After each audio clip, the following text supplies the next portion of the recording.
You're listening to World of WWE, a WWE podcast.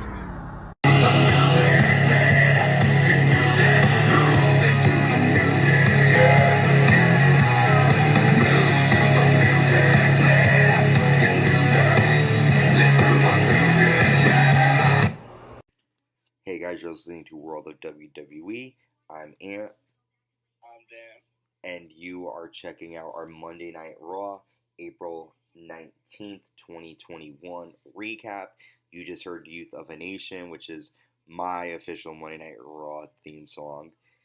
Before we jump into Raw, I want to thank you all for checking us out. There's a couple of comments I want to make about some of the things that are going on behind the scenes and just some thoughts about things. So, Dan, you and I, well, me, Carlos, and Dan, we didn't really get a chance to talk to you guys about the Raw that happened after WrestleMania. And I think it was like a big disappointment for both of us, and I think Carlos as well. There really wasn't a lot going on. You know, the only debut there was the Viking Raiders. Not debut, but like, you know, they were brought back. Return. And, you know, it's... like, we were expecting people like Becky Lynch, something like that, but... even if they didn't do her, like, even an NXT call-up, you know, not that I want any of those guys to go up there because it's like they're cementing the grave, but I don't get it, Dan. Like, why do you think, I guess I'm going to ask you, with all of this competition, you know, AEW, I know they don't look at Impact Wrestling, people don't really think of it, but they are a competition. They're letting loose a lot of these superstars, well, wrestlers, because I like to call them professional wrestlers, because that's what they are. They're entertainers, damn it. Yeah, okay, Vince. By the way, speaking of Vince, and I'm going to get back to this topic, there's a picture of him on Instagram that somebody posted, and he literally has, like, a painting of himself. So, he has, like, this... I have a photo of Vince McMahon saying, "It's such good shit." Yeah, he's fucking, like, I like Vince, but, like, at the same token, he's old. He needs to step down. Like, I appreciate all that he's done for the business, and I do think he, at a time, was smart, but now I think he's just getting very, like... I think he kind of made the business of what it is today. Mm-hmm. But what do you think, Dan, though? Like, why do you think... I know Carlos really believes that sometimes the product isn't so good because right now we're in the COVID era, but why do you think it's almost as if they're ignoring the fans? Because none of these fans, you know, we really... I have a lot of Facebook groups that I go on, and a lot of the fans just say, remember when... and they were posting pictures of, like, when Brock Lesnar returned and F5'd, you know, Cena, when Paige defeated AJ Lee, you know, all these, you know, even though they weren't great, or Goldberg spearing The Rock, you know, all these important moments that happened after all, even back, like, way back, talking about, like, when I was a kid. So why do you think we're in a different direction now? I mean, there's a few reasons. Like Carlos, like you said, Carlos believes that it could be the fact that we're in the COVID time, and that technically does play a big part in it, concerning the fact that you know, not a lot of wrestlers are able to do it because of their fear of getting COVID or something like that, and that's very respectable. But there's also a few other things like way of direction in what do you call it? The way of direction in like writing and terms like that stuff. Like, they're not exactly doing it as they used to. It feels like they're losing their way that they used to. Like, they're not heading in the same direction, which is very disappointing because they were doing such good. Like, sure, some of it didn't matter, sure, but they actually had good moments after WrestleMania, and the past few years have been lackluster, I guess you could say, because, like I said, they're not exactly going in the right direction with the way they've been doing it in prior years. Like you said, Paige beating AJ Lee, that was a huge moment, but they didn't give anything like that to us. Like, it didn't even have. Sure, we didn't get any big returns, but it would have been cool to at least see a big moment happen. Nothing really big happened. It just seemed like another episode of Raw. Mm-hmm. Like, nothing that made me actually want to tune in. Like, sure, you had a triple threat match. That's just an episode of Raw. I mean, yeah. I didn't see any reason on watching that. So it's like... And the same thing happened... the same thing happened with SmackDown too, though, because even SmackDown, I remember after WrestleMania 28 and the Iconics debuted, they took out Charlotte Flair. Like even SmackDown had like moments after WrestleMania, and even So you know what I think it is? I honestly think Vince knows that WWE has such a massive following that no matter what they do, people are gonna watch. So why put in more of the effort and create good storylines when people are gonna watch anyways? Well, also another thing is, yes, technically they have competition, AEW and all that, but Vince, like when WCW went against Monday Night Wars, they did everything to beat them. We all know Vince does best under pressure. Mm-hmm. And he's not under pressure as he used to be. Like back in the day when this was not even that big of a company. Yes, it was a big company. Don't get me wrong, but it wasn't as big as it used to be. As it is now. Yep. Why? Like you said, they think they're so big now that they can't be knocked down from that pedestal. Like you said, and you're right. But what Vince needs is competition to actually make him care of what's going on in the TV. Because right now, all he's doing is kind of writing it for himself. He doesn't care on what others want. He wants what he wants. But back in the day, he wanted what the other people wanted because he was actually in touch with the fans. He's not in touch with them as he used to be at the same time. So, but also, do you think though that it's also a new wave of like writers and storytelling? Because even like I was even looking at this, like this is very random, I was on Facebook too, and like it had the different like stages from like 2001, like so they had like the Royal Rumble set, they had, and even the sets, like I just feel like the whole entire product aside from WrestleMania, the sets are getting a bit better, which I like, but I just feel like the whole entire product has gone downhill, and I don't know if it's because obviously there's an influx of new people, there's new CEOs, like all kinds of that stuff happens. They are a publicly traded business now, but I just don't see how. Well, another thing that you have to take in consideration is they can't do the stuff they used to do because it's all PG now. They want to be family friendly, and don't get me wrong, it's not a bad thing to do that, but they care more about what the investors think of them and what the fans think of them, because the investors is what really brings in money for them. So that's a big reason on why it might be going downhill, at least a little bit. Yeah, it's sad, but they can't go showing gore, guts, and blood and everything like they used to do in like the Attitude Era and stuff like that. Here's just what I don't understand though.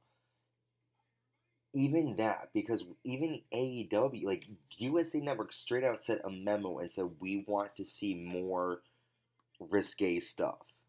TNT, if you got, dude, I don't know if you saw this, but I recommend checking it out. Britt Baker versus Thunder Rosa. They literally took out thumbtacks, and that was on TNT. And so the thing is that, like, you're right with the whole PG thing, but it's like, Vince, fucking drop your dick, dude. You know what I'm saying? Like, little kids aren't gonna care. Like, for example, unless, like, we are literally in a time where everyone's a pussy. Like, my mom, back in the day, like, yes, there are parts where, like, women would come on, but my mom would make me turn it off. Like, I didn't sit there and watch it. I remember my mom was in the room when Triple H tried to have sex with Katie Vick, and my mom was like, "Turn this off," and was freaking out. But I kept watching it. You can't like cater to one group, because what about your other group? And it's just like those adults like me who remember those times, we're gonna go to AEW, and although it's not the same competition and the same wrestlers, they're doing similar stuff to the Attitude Era, and you miss that, and Vince is gonna need to really think about that, because the company is now in its third year, and also you gotta think about this. Vince McMahon said this himself. We've moved on. We've graduated from that gory crap that AEW does. He said that himself. Yeah, well, you know what? Apparently we know that Vince does not want that shit anymore. Because Vince couldn't handle it. He was too busy having his bloody head shoved up the Big Show's ass in 2006, where it probably still is. I remember that. That was in the Hell in a Cell match Yeah. between them and DX. Okay, so we got that. Two more comments really quick. Peacock can go fuck themselves. I have been trying to watch wrestling, but they've gotten rid of all of NXT. They only have 2017 and up, so I can't watch any of like pay-per-view shows, anything before 2017. Sunday Night Heat is gone. Some episodes of Raw are missing. And I'm just really fucking pissed. So Peacock, go fuck yourself. Vince McMahon, go fuck yourself. Even though I know you already do, because Linda ain't giving you none. So there's that. And then the third thing is, so Mickie James tweeted a picture. Let me see if I can find it, so I can just give you like actual verbatim what she said about it. It's really fucked up in my opinion, but I want to get your take on it. So, Mickie James tweeted a picture, and she goes, "Dear Vince McMahon, I'm not sure if you are aware, I did receive my WWE care package today. Thank you. Always blessed and grateful. Women's Wrestling Matters with a kiss." Now,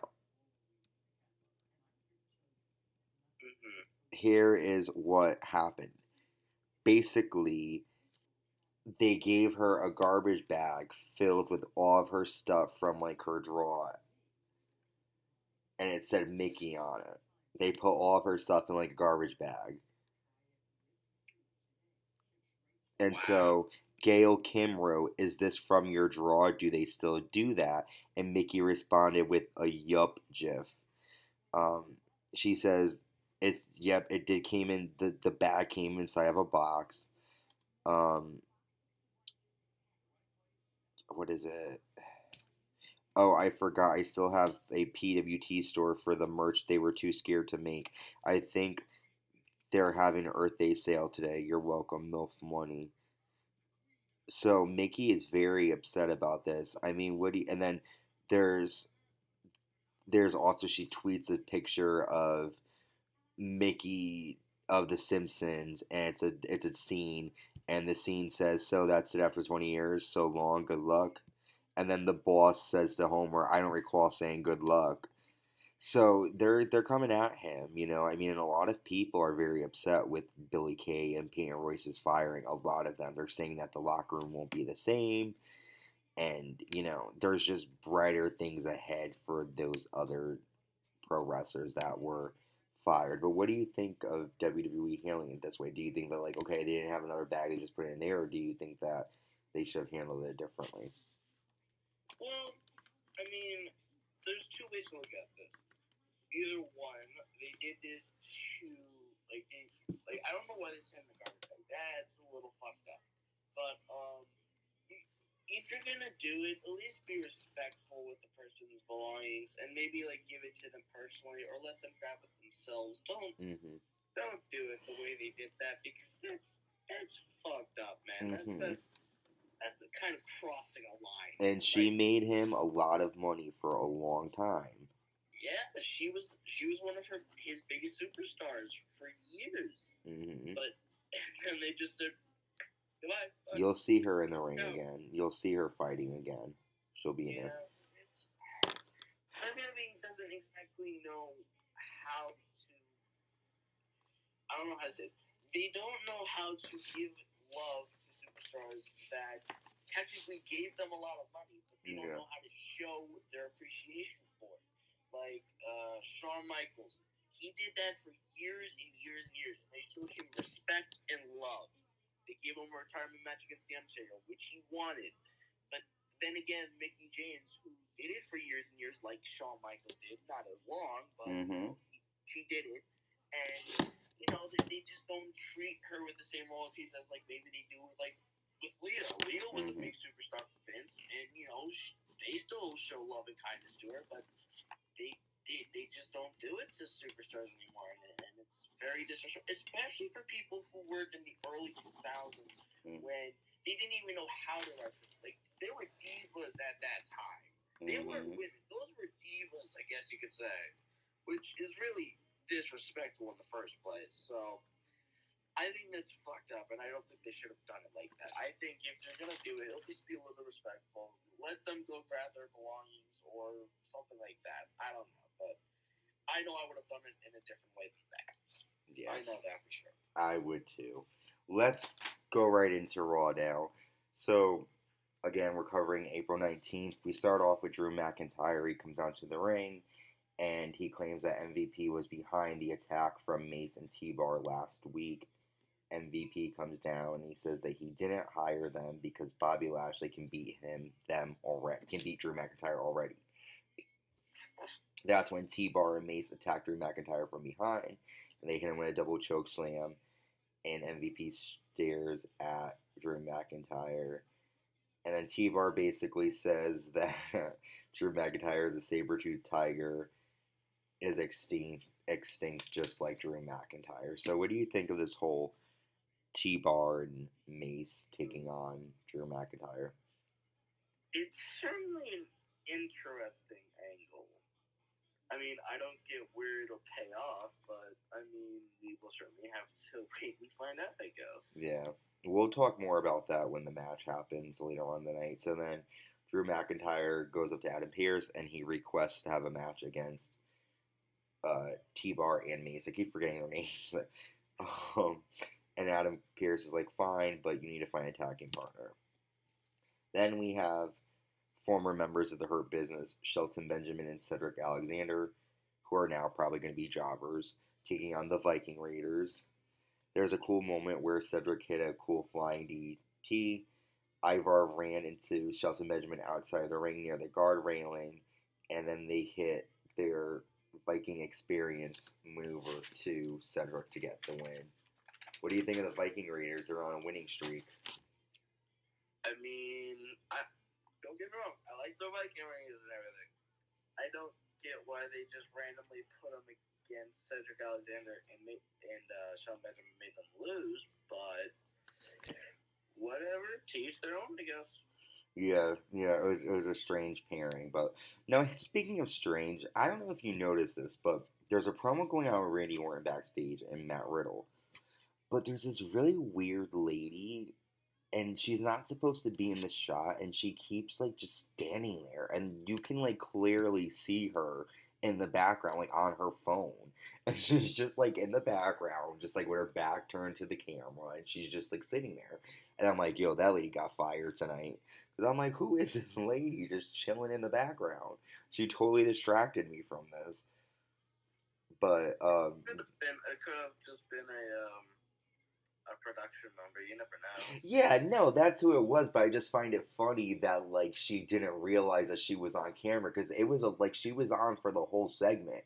And it was like probably like a 3-4 minute promo that they had with each other. And she just stand, and like at first she like kneels to kind of like hide, but then she's like, fuck it. And she just stands there and she's like, I'm here. But it was kind of strange. But basically, Riddle asks Randy Orton if he could team with him, and Orton's like, no, but we'll fight tonight. Next, Charlotte Flair comes down to the ring and she says everyone continues to talk about her, and she's beaten both Asuka and Rhea Ripley. Then Asuka comes down, and immediately Rhea comes down too, and Rhea says that Asuka is going to beat Charlotte Flair. Asuka tries to talk to Charlotte. Charlotte keeps yelling at her to stop talking, and like, nope. And then Asuka tells her she will beat her bitch. And so she calls Asuka straight up calls Charlotte a bitch. What do you think of Charlotte Flair now, this role, and it looks as if we're going to see Rhea versus Asuka versus Charlotte? I mean, they could have done this for Mania. Yeah. I mean, I don't know how to feel about it exactly yet. I mean, you know, the entire time I'm still going to be going for my girl Ripley, you know. Yeah, that's your lady friend. Yeah.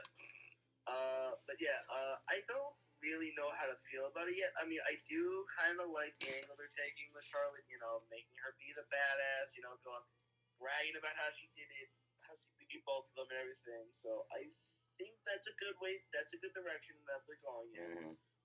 So it could be good. I have hope that it's good, but I guess again we'll have to wait and see where this goes. Yeah, and also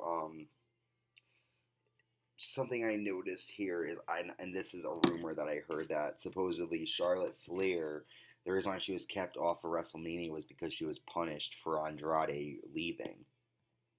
Wow. Yeah, that's what I heard. That's fucked up. Which is really fucked up, because it's like, Vince McMahon, you're a real piece of shit, because you know what, like, people can live their lives. Like, Yeah, not it wasn't everybody's even indebted to Charlotte's you. fault that she left. It was technically Vince's fault because they weren't using him at all. Mm-hmm. He So was it was backstage. a great move for him to leave because they weren't using him at all, and he needs to do something. Mm-hmm. But I do like this character of Charlotte, because at this point, like, she's already done so much that really she's that last boss that you need to be to sort of claim yourself in the women's division in WWE, I feel like, because she's already done everything. That's just kind of like, what else is there for her to do? So I feel like she is going to be that person that every woman steps up to on the Raw roster, at least. Now, there is a lot of competition that will be coming up in a couple of years. Io Shirai, um, Raquel, all these people, just to name a few of the women coming up. So Charlotte Flair will have some new competition, but right now I do like this character of her just being like, this is my ring. Like, I've already beat everybody. I don't want to listen to anybody. I'm gonna beat everyone. But we'll see what happens there, because WWE can only, and I don't know if this was 2 weeks ago or this past Monday, but I did like how she referenced Lacey Evans and was like, it's not my fault that Lacey went and got pregnant. And I love that she said that, because it's like, yeah, it's true. Like, she was kept out of storylines because of shitty fucking Lacey Evans, and I said that. I was like, not that she's shitty. I like Lacey Evans, I really do, as a ring performer. I mean, shitty in the sense of, like, she's pregnant, so it's like that whole storyline was pointless. But we'll see, and that's what I like, that she's frustrated. Next, we have Riddle taking on Randy Orton. This is a very decent match. It was kind of brutal. Randy hit a lot of cool moves, like a running, or it was actually Riddle. Sorry, Riddle hit a cool move like a running Broton. Randy hit his superplex off the top rope. I got my notes here. RKO hits a DDT, and then Randy Orton goes for an RKO, but Riddle rolls up Orton for the win, and that's that match. So, what do you think of Riddle beating Orton tonight? I mean, it's certainly a way to build up momentum for him to possibly go after the U.S. title again. Yeah. Which I really do think he should go after again, because he didn't have a long reign at all. I think he should have had more of a chance with the belt. You know what I mean? Yeah. I mean, I'm going to be honest. I haven't watched many of Matt Riddle's matches, but he does impress me a lot. From what I've seen from him on the main roster, he's really impressed me in the ring and everything. So I think he deserves to go and get another shot at the title. I mean, yeah, it's weird about Riddle, because he's one of those characters. He's one of those wrestlers that, like, you see and you're like, I don't know how I'm gonna feel about it. And then when you do see what he does, you're like, okay, because I remember feeling that way when I went to Takeover and he fought Roderick Strong, and I was like, I don't know how into this match I'm gonna be, and it was a fucking phenomenal match. So yeah, he is like that.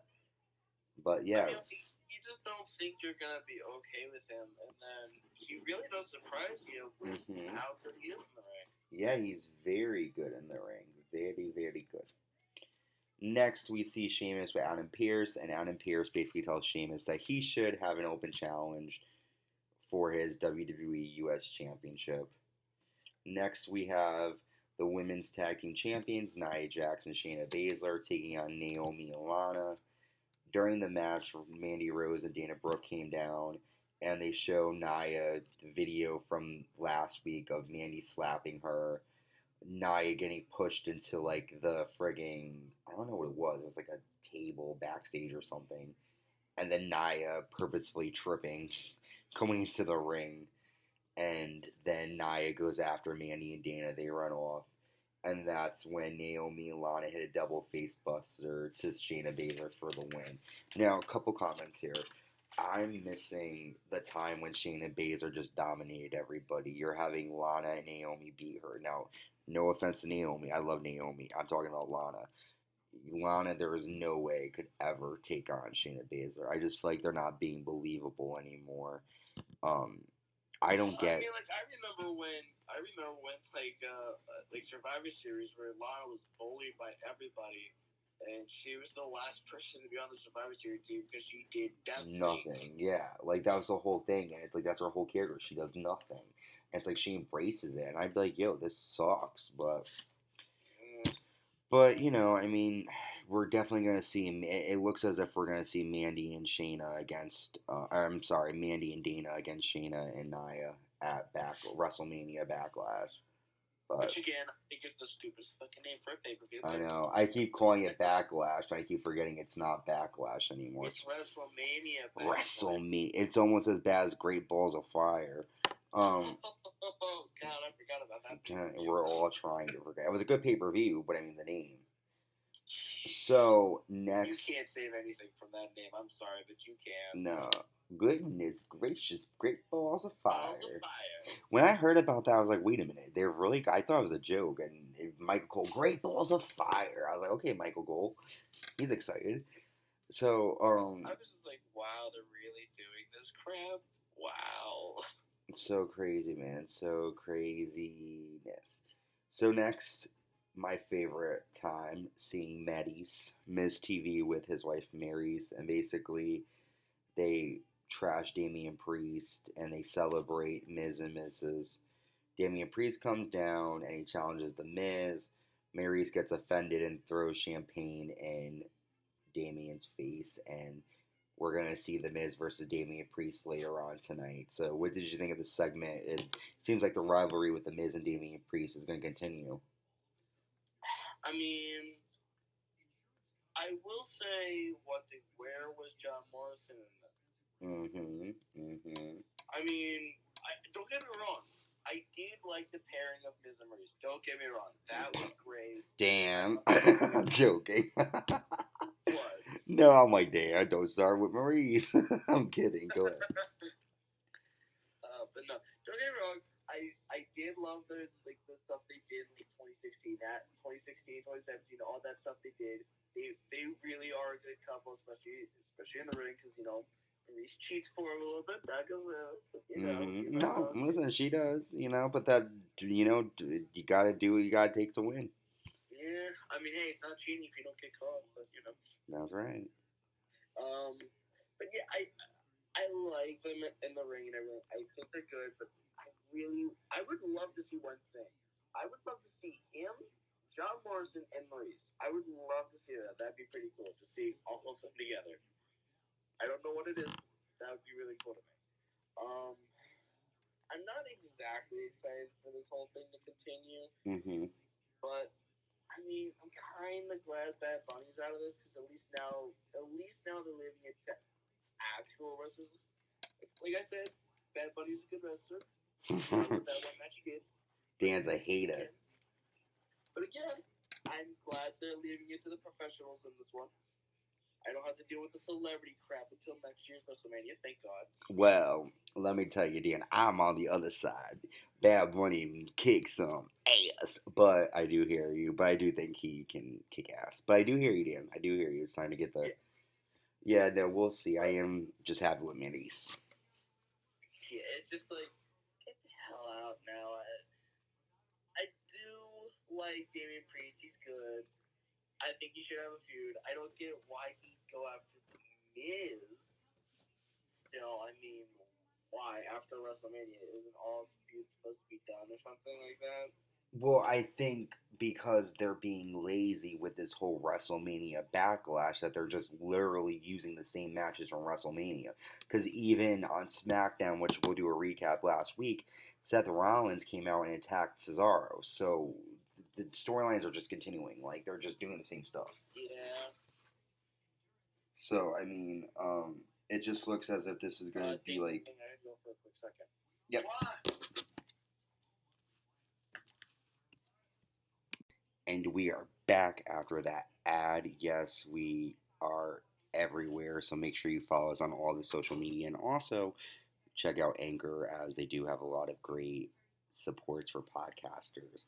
But yes, we were talking about Miz and Maryse, how, we're not really interested in the whole Damian Priest Miz angle. It looks as if they're being pretty lazy with the storylines, and it just seems like we're in just pretty much time off for the writers, because they're just going to put everything in, and then it looks like May we'll start seeing new things come on. But yeah, this usually happens after WrestleMania, lately. Yeah, I mean, I feel they should really try and do new feuds after WrestleMania, not trying to okay, after this we'll start getting into summer feuds. I don't want to see that. I want to see them kick ass now. I don't want to see that bullshit later. Yeah, no, I hear you. I totally agree. It's just they just are very, very lazy. It just seems like. But Yeah, next we have Elias taking on Kofi Kingston, and Elias does defeat Kofi Kingston with an elbow drop. Not much to say here. I mean, it was a basic match. A lot of people were surprised with Elias winning, but I just truly didn't really care. I'm not gonna lie. The only cool thing really was Xavier Woods playing the guitar. Did you see that? He was playing, I think it was the bass, and he was doing Stone Cold's theme song, but that was it. That was the only good thing about it. Next, Alexa Bliss is backstage, and she talks about how Lily has always been a part of her life, and you see pictures of her when she's younger with the doll. And basically, she says that Lily's been with her forever, and whenever people were mean to her, Lily would defend her, and that Lily doesn't like the Fiend, and Lily doesn't like everybody else. And then we see this weird little Lily laugh, and then the thing snaps. What do you think of this? Of Lily? So I don't understand something. So if they're going for a whole angle where Alexa Bliss is kind of turning on the Fiend, why is she still trying to be creepy? Well, her character is that the storyline now is that it's almost like this demonic presence has always been with her since she was little. And I guess I know it. I know there are a lot of gaps. I'm just trying to explain what they want us to understand, I guess, is that she's had the doll since she was little. The doll is very demonic.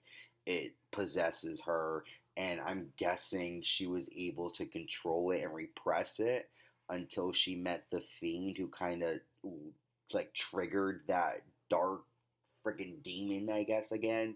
And now the demon doesn't like the Fiend, doesn't like anybody else, and is just ready to take over. So basically, the storyline is like this demon is the number one bad demon, pretty much.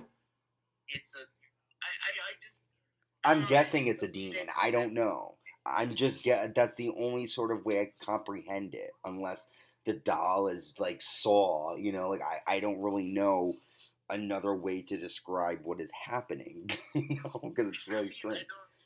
I guess we have to watch to find out exactly what's happening, but it doesn't make sense. You'd expect her to explain it more than just be like, yeah, this is a doll, I did that little creepy. See, I think that the thing is, I feel like I agree with you. I feel like they think that fans are able to put two and two together, but you can't think that way, because you need to explain everything, not every, because see, the only reason why I'm coming up with that is because I like a lot of those weird demonic shit, and so I'm I like it. I'm not saying I hate it.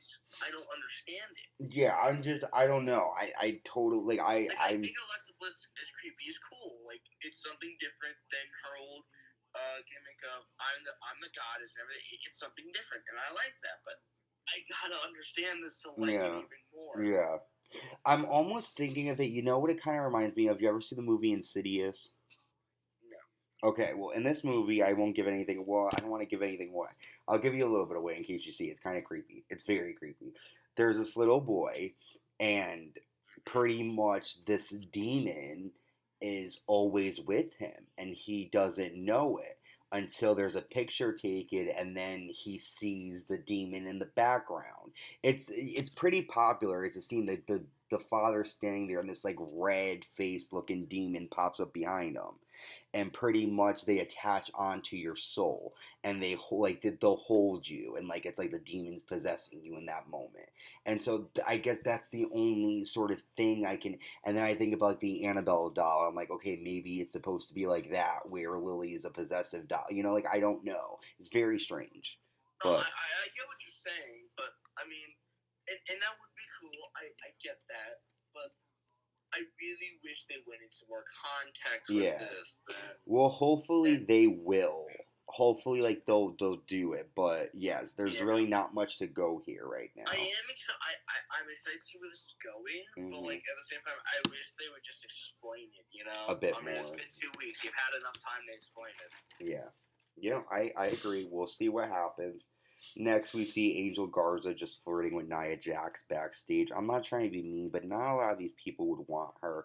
And it's not because of her looks at all. It's just because, like, you just don't see Nia Jax as a like, it's almost like they're making fun of her, I feel like. You know what I'm saying? Because, like, you really know Angel Garza would not be into Nia Jax. Yeah. You know what I'm saying? Like, now all these guys are going to want her. Either. If you remember correctly, this isn't the first time it's ever happened either. No, I know. This even happened back in 1995 with Harvey Whippleman and Bertha Faye. Bertha Faye was this big, nasty woman, and Harvey Whippleman was this small guy that was in love with her, kind of like James Ellsworth and Carmella. Like, they always do this. I wasn't talking about that. I was referencing the first time this hasn't happened. They're doing this with Nia Jax. Oh, yes, they did this. Yeah, with Reginald. I wasn't also referencing. I was referencing back in like 2017 when they did this with Enzo Amore.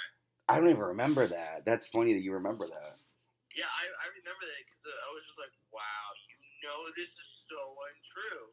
But yeah, they did this with Enzo and everything. So they're just redoing storylines. They're doing this all the time. Like, I don't get it. Like, we know they're not going to go after them. Like, why do it?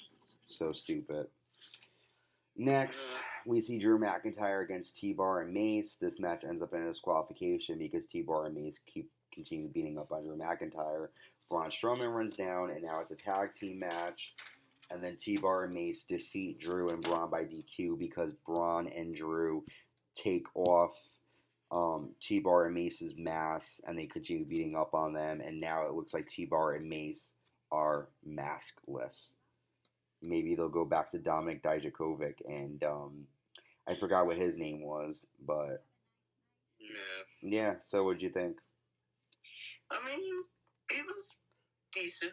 Decent match and everything. So, I mean, not too much I can say about it, to be honest. Yeah, just two big dudes. Just four big dudes, really. Next, we got Damian Priest and The Miz. Of course, Miz has Mideast with him. Damian Priest gets the win after it hit the lights. Kind of it. Really nothing there.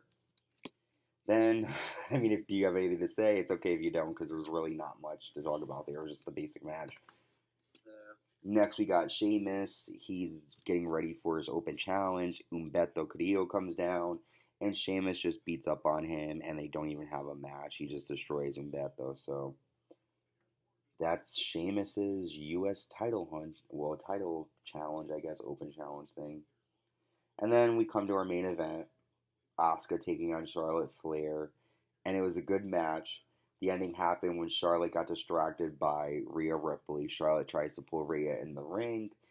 Asuka then kicks her in the face and then hits Charlotte with a bull. Actually backslides Charlotte, so quick for a pinfall, and Asuka gets the win. After the match, Charlotte Flair just attacks the referees and just annihilates him. And yeah, that was it for Raw. We ended with Charlotte leaving the ring with, That's a very interesting way to end it. I mean, the girl that you're trying to portray is the baddest woman, at least right now, is losing to the girl that lost the women's title. So, I mean, that's an interesting way to end off Raw. Yeah, kind of like totally, changing. Just destroyed what she was bragging about earlier. And now maybe that will fuel her anger, though, going into next week and into WrestleMania Backlash. Plus, if you think about it, if if Charlotte beat Asuka, then technically that would only drive her more to beat her, you know? Mm-hmm. And that'd be the second time she loses to her. Yeah. Yeah, so a lot going on here, but yeah, I mean that was really it for Raw. Not a lot going on, you know. We know that Drew McIntyre and Bobby Lashley are gonna fight at WrestleMania Backlash. That's really it. There's really nothing else to talk about. I feel bad, but like that was it. Wasn't a very good show, for Yeah, sure. it definitely wasn't. NXT was good this week. SmackDown was good last week. I enjoyed it actually. My grandmother was watching it, and she's a big fan of Roman Reigns. Just she's 93 too, just so everybody knows. She's a big fan. I find it funny because I've said this before, so I'm gonna say it again. My mother is a very prejudice, not prejudice. Selective. She's very selective with her. Yeah, she's very selective of who she likes. Yeah. She's liked Roman Reigns for the longest time, and it's funny because whenever an Uso comes out, she's like, "Oh, it's that Uso boy." Oh my gosh, yeah, like she's 80 like, something years like, old. Yeah, it's like wow. Oh my god, they have beards for God's sake. They're not boys, they're men. Yeah. My grandmother was like that too. She goes, "Oh my god, the girls are so bitches. They're so nasty." I'm like, "Graham, relax." Gosh. Well, the thing is, because my mom doesn't know wrestling that much, like her favorite wrestler is Triple H or whatever. Mm-hmm. But she doesn't know much about it. You know, she's watched it a few times with us, but not much to know everything. Yeah. Like I do because I'm a lifelong fan. Mm-hmm. But she makes her decision on the outfits, like because she doesn't like Matt Riddle because he doesn't wear shoes. She calls him stupid for doing that. Oh gosh. She likes Joe Morrison because of his sparkly pants. Mm. She hates Asuka because she looks like she has crap on her face after eating dinner. Oh my gosh. I love the takes. What's your mom's name? It's very funny. Like I can't help but laugh at all of it. What is your mom's name? Helen. Helen? Helen. Okay, so we'll have to do a segment called Helen Takes, and you'll have to let us know what happens during the pay-per-views. I definitely would have to do that, yeah. All right, well, go ahead. That I remember I very vividly remember this. TLC, when Roman Reigns went against Kevin Owens. She loves Kevin Owens, but she also likes Roman Reigns. Mm-hmm. She's like, oh, poor Kevin. Oh my god. Oh man, like she wouldn't vote for anybody. She's like, oh, those boys. I like KO. Helen is a fan too. I like that. Yeah. Well, no, it's funny because my brother, he just likes the heels. Because he used to love Kevin Owens. Now he calls him a wimp, and now he loves Roman Reigns. When a year ago he called him a crybaby. Mm-hmm. So whenever a bad guy turns to face, you don't like it. Whenever face turns into a heel, he likes them. Oh, so he's a heel fan. I don't get it. I have a very weird family. No, you don't. All families are nuts, but we definitely got to hear Helen's takes from now on. But Dan, thank you for. It went after WrestleMania Backlash. Yes, we'll hear. Thank you for joining me again, Dan, and thank you everyone for listening. Raw wasn't too great, but we will definitely be back with NXT and Friday Night SmackDown. And of course, next week we'll be back with our next Monday Night Raw recap. Stay safe, and we will talk to you soon. Bye.